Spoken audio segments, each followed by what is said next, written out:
Yeah, that's something I've been thinking about ever since I, you know, caught wind of this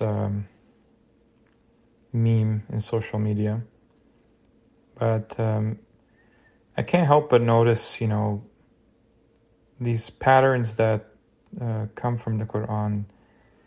They they don't relate to everything. I mean, you just you have to be sincere about it. You can't limit how much scope and coverage this book has. It's not even reading into it. It's just understanding and appreciating that every aspect of the Quran is deliberate, just like reality. Everything about this world is deliberate. So there is such a power in taking the Quran exactly as is, ignoring, of course, the prevailing hypothesis of its compilation. If you understand that it's a textual tradition, and that every aspect of it is utterly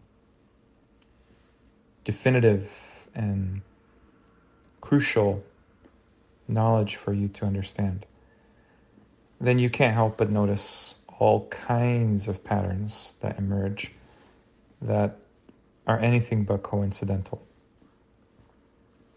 So, the whole idea behind 6-7 as a, now I guess it's like every other child is caught on to this meme in our time. It's been interesting how, we don't really acknowledge how broad, the contributions of Arabic is to language as much, but we constantly call these, social fads and trends as memes after the letter. It signifies, media and substance and medium. It's very subtle how wide-reaching all of these conclusions are. But way before it started to really enter the public, and obviously, you can't really discount anything nowadays, especially with the just instant connection with technology. Anything that gets popular, anything that is understood, known, that saturates, public attention, and what do they say? It's made viral, right? That's not an accident at all. It's like a code, basically. It's like a reference that unless you're very comfortable and immersed in the Quran, you'll just kind of think that, oh, this is just like another fad, another random fad or something. It's not, though. I don't think that it's necessarily humans that are behind these things, their inception. Much to the contrary, but humans definitely propagate them, and they definitely, embed them in our media. So what's it about? A couple of ideas. So, as I mentioned before, this idea became popular, I was thinking more about the days of creation.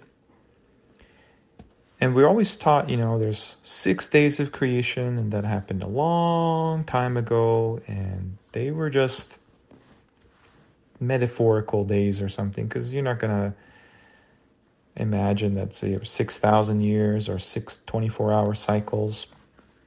Well, that's a whole other discussion about the length, but 6 is the most, quoted number for that reason when it's talking about the days of creation. So actually, the number 6 is only used in the Quran about that. So that's a pretty big hint about its nature, right? And you might be interested to know that it's used 7 times to describe the duration of the creation as a whole. The number 6 is used 7 times in the Quran. I basically come to the conclusion that the Day of Judgment, the last day, would have to be a 7th day. And that's why it's only alluded to as the day or a day or since this day, because that is really what the Quran is just constantly reminding you of. That's its entire context. Why? Because,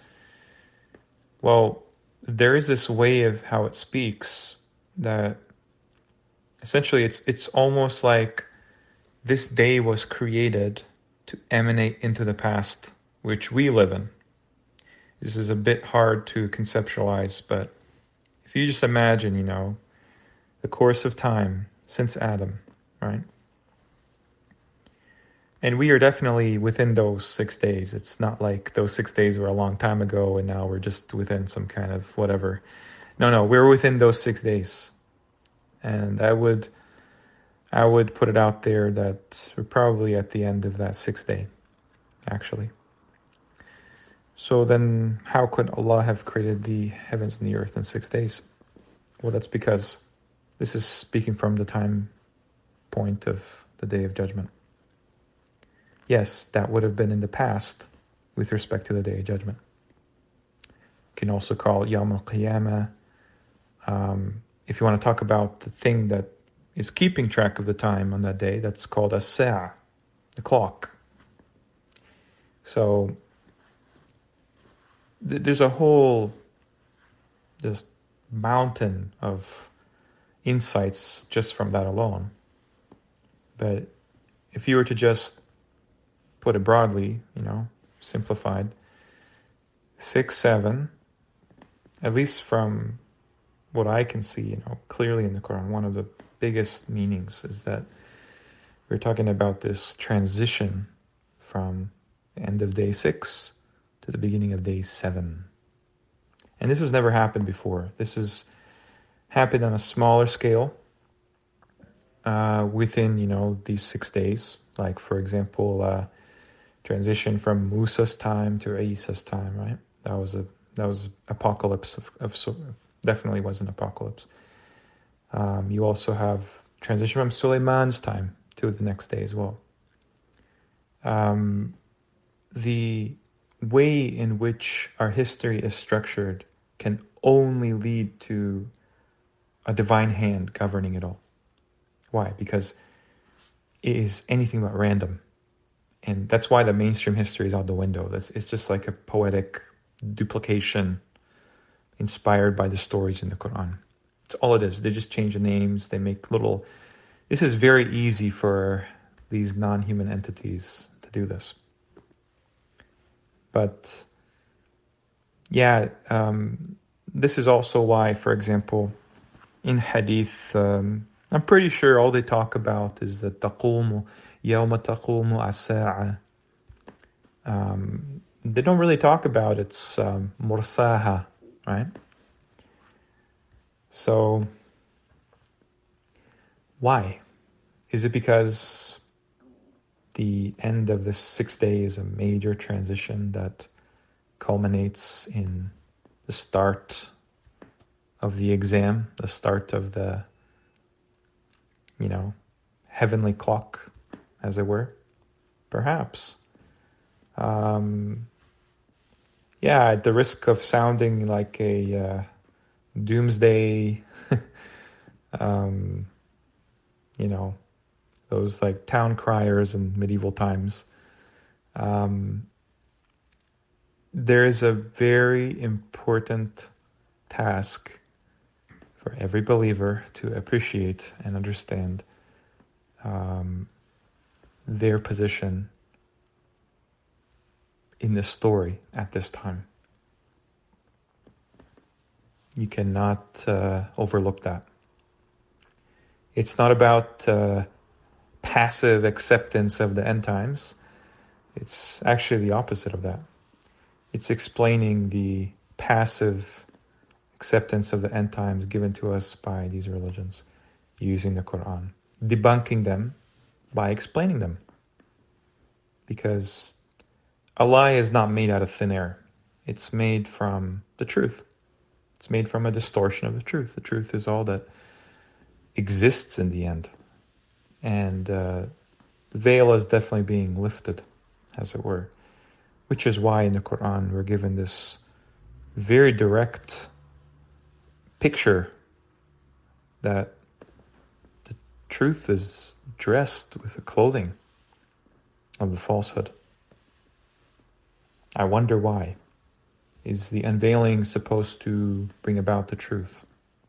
You know, the term apocalypse literally means that, the lifting of the veil. Which veil? What would that veil be?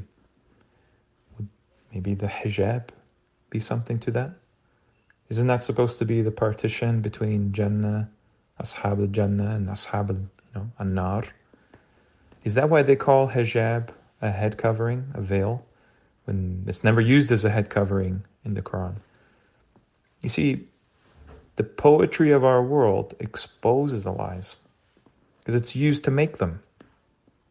When it's very clear, the Quran is explicit about its stance on all of these misconceptions around its terminology. They even borrow its terminology to make it evil, to satanize it, for like fantasy purposes. Like, for example, J.R.R. Tolkien clearly made his Lord of the Rings Hobbit masterpiece from the Quran. That's literally what he made it from. The Quran talks about the term Muhammad, Khatam an-Nabiyyin. It's clearly the inspiration for the ring. And then you have the hobbits being these small people, little like debased, small people. In Arabic, in the Quran, that word is used as ahbat, habata. It's basically describing the exact same process. Make something lower, smaller, shrink, descend. And you have these evil cloaked figures called Nazgul. And that's used in the Quran. You can find Nazgh, Nazagha, Nazghun. I can't recall exactly what that means. It does have a negative context. But that's what I'm saying is like they're just not hiding very well anymore about where all these things came from. Anything you can imagine, any film you watch, anything comes back to this Quran. So you should take a huge interest in what it has to say. And not simply just kind of leave it hanging and, try to make like a career out of something like this or a name for yourself, or that's going to be exposed like very quickly. And the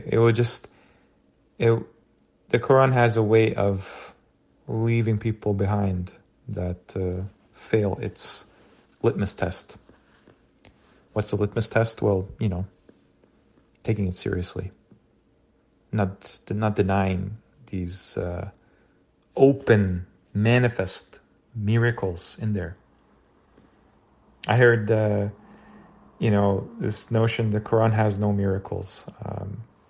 There's nothing but miracles in the Quran. That's why they're called ayahs.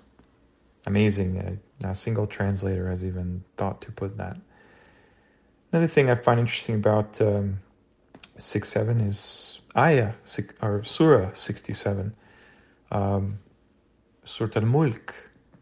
This is a major concept. It's, basically tantamount to a divine realm that's granted to a few that are deserving of it. Like we see in the history of Dawood.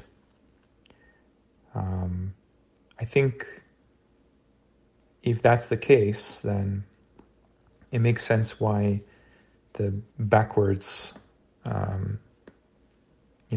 reading of the number 76 is actually Surat al-Insan, about humanity. So again, it's like if you were to pay attention to a lot of these, numbers and codes and all this, you will find a lot of interesting, insightful things that are definitely not a coincidence. Like, for example, the Battle of Badr. They say that 313 people fought at the Battle of Badr, right? Well, Badr is mentioned in Surah 3, Ayah 13, and that's it. That's where they got the number from. You see? The wordsmiths, the poets, they have really outdone themselves in this encryption. And that's what the Quran calls to. It calls to identifying and exposing this massive conspiracy of encrypting the truth and essentially using it to lead people astray. Like the modern religions of the world are the epitome of that. They're just literally there to make people not look into the Quran that much because it's explained away, like here are the Christians, by the way, that's what the Quran is talking about. Here are the Christians, here are the Muslims, here are the Majus, here are the Jews, here are the Sabians, here are the Samaritans. It just makes excuses for what the Quran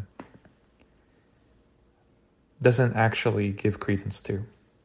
Doesn't actually give credence to any one thing, which I find rather amazing about it. Like, you're going to find all kinds of, if you study, for example, mythology or even history, or if you study, I'm talking about strictly more secular aspects, even aspects of psychology even, you're going to find these themes and these just direct pictures of what they talk about in there. And that's pretty odd because, not only would we be told that Prophet has no knowledge of that in the Seerah, but it's almost like every way you turn, everything outside the Quran is a half-truth. It's not fully validated by it. Only the things that are precisely true, And that actually helps to frame the Quran as a universal scope, a cosmic scope. When you understand it at that level, then everything else will just fall into place. You just got to take it to its highest, literal, explicit, meaning. Muhkimat, as it were. It's a whole other thing. That's not going to be something that you can just use with your, desires and say just, oh, these are muhkimat, these are mutashabihat. No, Quran, its scope is going to cover, everything. So it's actually the most familiar knowledge, if you're sincere, if you're honest. And it is a nightmare if you have an agenda